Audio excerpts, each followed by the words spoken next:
ভাবি, ভাবি বাড়িতে আছেন? এই কে রে এত জোরে গেট ধাক্কাচ্ছিস কে আছে?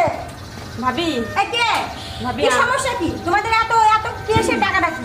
প্রত্যেক ঈদে তোমরা এসে এরকম ডাকাডাকি করো, কি সমস্যা? এবার বলছি না যে আমরা ছোট গরু কোরবানি দিচ্ছি, তোমাদের আসবে না এখানে? তারপরে এখানে চলে আসো। বুঝতে পারলাম না তোমাদের কি সমস্যা, যাও বেড়ে যাও। ভাবি আমাদের তো ভালো কেউ লাগে না নাই। সবসময়, যা তুমি আমি কি করবো? আমার তো কেউ নাই। লজ্জা হয় না? ভাবি আমরা কি চলে যাবো? ভাবি আমাদের কয়টা গড়ি দেন, আমাদের তো কেউ একটু নাই। বস, আমি কইছি যে ফ্রিজে মানে আমাদের হাতে নাই, অল্প একটু খুঁজছি ফ্রিজে, আমি কদিন ধরে খাবো তাই। তোরা এখনো যাসনি, আর কদিন পরে আসবি, যা এখন বস নাই, যা দিন বেরো যা।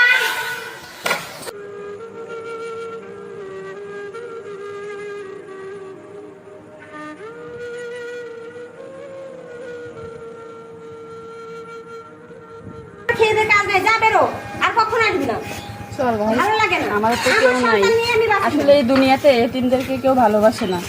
যাদের বাপ নাই তারা একমাত্র জানে এই দুনিয়াটা কতটা কঠিন।